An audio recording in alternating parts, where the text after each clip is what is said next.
வணக்கம். ஆஸ்ட்ரோஜன் நேயர்களுக்கு என்னோட வணக்கம். இன்றைக்கி நம்ம ராசி பலம் பார்க்குறதுக்கு முன்னாடி சில விஷயங்கள் பற்றி நம்ம தெரிஞ்சுக்கலாம். என்னென்னா, நிறைய ஆஸ்ட்ராலஜர்ஸ் என்னென்னமோ சொல்கிறாங்க. இப்போ நீங்கள் இந்த நம்பர் எழுதுக்கோங்க, இந்த உங்கள் ப்ராப்ளம் சால்வ் ஆகிடும், இந்த பேப்பரில் எழுதிட்டு இது பண்ணுங்க சால்வ் ஆகிடும்ன்ற மாதிரி எல்லாமே பெருசான பூஜை, Rudrakshi, GeM stones, tarot card என்னமோ சொல்கிறாங்க. ஆனால் அது ஜோதிடத்தில் இல்லை.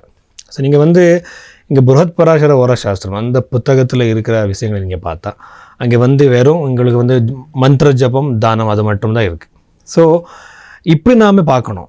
ஸோ இது நீங்களே பண்ணிக்கலாம். இது நீங்கள் போயிட்டு எங்கேயோ பூஜை பண்ணணும், அதுக்கெல்லாம் செலவு பண்ணுற ஒரு தேவையில்லை. ஸோ அதுக்கப்புறம் ஜோதிடம் இப்போ ஆன்மீகம்னு சொல்லுவாங்க இல்லையா, இந்த ஸ்பிரிச்சுவாலிட்டியில் நீங்கள் எந்த ஒரு ஸ்டேஜில் இருக்குங்க அது தெரிஞ்சுக்கிறதுக்காக தான் இருக்குது. நீங்கள் எப்போ கார் வாங்குவீங்க, வீடு கட்டுறீங்க, இது எல்லாமே செகண்டரி. ஸோ இது பார்க்குறதுக்காக இது என்ன இருக்குது, இப்போ ஜோதிடம் என்ன சொல்கிறதுன்னா 3 வகையான கர்மங்கள். எப்படின்னா கிரியாமான கர்மம், சஞ்சித கர்மம், பிராரப்த கர்மம்னு சொல்லுவாங்க. ஸோ அந்த கர்மத்தினால தான் நமக்கு இந்த வாழ்க்கை கிடைச்சிருக்கு.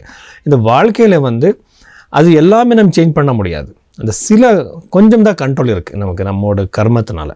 ஸோ அந்த கண்ட்ரோலுக்காக நாம் சில மந்திர ஜபம் இதெல்லாம் பண்ணால் கொஞ்சம் கம்மியாகும். இப்போ எப்படின்னா மழை வந்துட்டுருக்கு, ஆனால் அது நாம் தடுக்க முடியாது. ஆனால் ஒரு அம்ப்ரெல்லா நாங்கள் எடுத்துகிட்டு போக முடியும். அது நம்ம ப்ரொடெக்ஷன் பண்ணிக்கிறதுக்கு என்ன பண்ண முடியும், அதுதான் இம்பார்ட்டண்ட் இங்கே. ஸோ இதனால் என்னன்னா, நிறைய பேர் என்னென்னமோ சொல்கிறாங்க இல்லையா, அது நம்பாதீங்க. ஸோ உண்மையான ஜோதிடம் என்ன இருக்குது அது மட்டும்தான் நீங்கள் நம்பணும். லக்னத்துலேருந்து ராசிலேருந்து எல்லாமே ஜாதகம் பார்த்து நாம் அந்த ப்ரெடிக்ஷன்ஸ் கொடுக்கணும். அது கொடுக்கணும்னா ரொம்ப டைம் வேணும். ஸோ அதுக்காக நீங்கள் இங்கே கீழே இருக்கிற இந்த நம்பருக்கு கால் பண்ணுங்கள், கன்சல்டேஷன் எடுத்துக்கோங்க, உங்கள் டீட்டெயில்ஸ் அனுப்புங்க.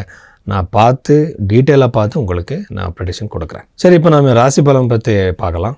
இந்த ருச்சிக்க ராசியில் பிறந்தவர்கள் இந்த அக்டோபர் மாதத்தில் ராசி பலம் நாம் பார்த்தா, இங்கே இந்த சந்திரன் இங்கே நீச்சமாகிடுவான். ஸோ நீச்சமாகிறது என்ன, negative thoughts, depression, anxiety problems நிறைய இருக்கும் இந்த ராசியில் பிறந்தவருக்கு. ஆனால் எப்படின்னா அந்த டெபிலிட்டேட்டட்னு சொல்லுவாங்க இல்லையா, நீச்சஸ்தானத்துக்கு போகிற அந்த டிகிரிஸில் தான் இருக்கணும். சும்மா அந்த ராசியில் இருந்தால் அந்த கிரகம் நீச்சமாகாது. சரிங்களா? ஒரு வேளை உங்களுக்கு நீங்கள் ஏதாவது ஒரு ஜாதகம் பார்த்துக்கோங்க, அங்கே சனி மற்றும் சந்திரன் 2 கிரகமே மியூச்சுவல் ஆஸ்பெக்டில் இருந்தால், ஒரே ராசியில் இருந்தால் அவருக்கு விஷயோகம்னு சொல்லுவாங்க. இந்த விஷயோகம் இருந்தவருக்கு ரொம்ப சீவியர் டிப்ரெஷன் இருக்கும். மென்டல் டிஸார்டர் மாதிரி அவருக்கு ட்ரீட்மெண்ட் எடுத்துக்கணும். எப்படின்னா அந்த மாதிரி சீவியர் டிப்ரெஷன் தாட்ஸ் எல்லாமே வரும் அவருக்கு. ஸோ இந்த ராசியில் பிறந்தவங்க நான் என்ன சொல்கிறேன்னா, கோவிலுக்கு போகணும். ஆனால் அதுக்கு முன்னாடி நீங்கள் அது ஃபிசிக்கலாக மென்டலாக நீங்கள் இந்த மெடிடேஷன் பண்ணுறது, ஃபிசிக்கல் ஆக்டிவிட்டீஸ் பண்ணுறது, இந்த மாதிரி எல்லாமே நீங்கள் சயின்டிஃபிக்காக யோசிக்கணும். சரிங்களா? ஸோ இப்போது இந்த ருச்சிக ராசியில் பிறந்தவருக்கு சதுர்த்த பாவத்தில் ராகு இருக்கிறதுனால கண்டிப்பாக இது டொமெஸ்டிக் ஹாப்பினஸ். எப்படின்னா இந்த வீட்டில் இருக்கிறவருக்கு சின்ன சின்ன விஷயங்களுக்கு சண்டை, பிரச்சனை, மிஸ் அண்டர்ஸ்டாண்டிங் வர வாய்ப்பு அதிகமாகவே இருக்குது. ஆன்செஸ்ட்ரல் ப்ராப்பர்ட்டிக்கு சம்மந்தப்பட்ட ஒரு கோர்ட் விஷயமாக நீங்கள் கேஸ் போடுற ஒரு சான்சஸ் அதிகமாக இருக்குது. லீகல் டிஸ்பியூட்ஸ் வரலாம். அதுக்கப்புறம் இது வீடு வாங்குறதுக்கு, ப்ராப்பர்ட்டி பர்ச்சேஸ் பண்ணுறதுக்கு, லாங் டர்ம் இன்வெஸ்ட்மெண்ட்டுக்காக நீங்கள் முயற்சி பண்ணுறது அவ்வளோ நல்லது கிடையாது. கொஞ்சம் நீங்கள் வெயிட் பண்ணணும். ஸோ இது ரொம்ப நெகட்டிவான ஒரு டைமு. யார் இந்த லாங் டர்ம் இன்வெஸ்ட்மெண்ட்டுக்காக ட்ரை பண்ணிட்டுருக்கீங்களோ, யோசிச்சுட்டு இருக்கீங்களோ, இது எல்லாமே நெகட்டிவான டைம். கொஞ்சம் வெயிட் பண்ணுங்கள். ஸோ அஷ்டம் பாவத்தில் குரு இருக்கிறது ஒரு சடன் கெயின்ஸ் இருக்கும் உங்களுக்கு. யூஸ்வலாக குரு கிரகம் இந்த அஷ்டம் பாவத்தில் இருக்கும்போது 2nd ஹவுஸ் தான் பார்க்கும்.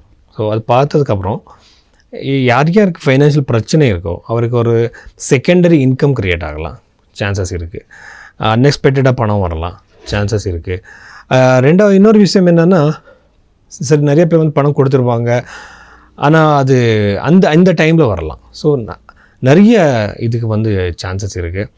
19th அப்புறம் குரு கிரகம் இந்த மிதுன் ராசி விட்டுட்டு இந்த கர்க்க ராசிக்கு போயிடுவான். ஸோ அந்த போனதுக்கப்புறம் நவம பாவத்தில் குரு இருக்கிறது இந்த ராசியவருக்கு ரொம்ப நல்லது. எதுக்குன்னா ஸ்பிரிச்சுவல் ஆன்மீகம் பற்றி உங்களுக்கு தாட்ஸ் அதிகமாகலாம். அதுக்கப்புறம் மென்டல் பீஸ் உங்களுக்கு கிடைக்கலாம். சித்தி புருஷர்னு சொல்லுவாங்க இல்லையா, அந்த யோகிகளை நீங்கள் மீட் பண்ணுற வாய்ப்பு கூட உங்களுக்கு அமையலாம். ஸோ இந்த மாதிரி சான்சஸ் எல்லாமே ருச்சிக ராசியில் பிறந்தவருக்கு இருக்குது. ஆனால் நீங்கள் மெடிடேஷன் ப்ராக்டிஸ் பண்ணணும், பிராணாயாமம் ப்ராக்டிஸ் பண்ணணும்.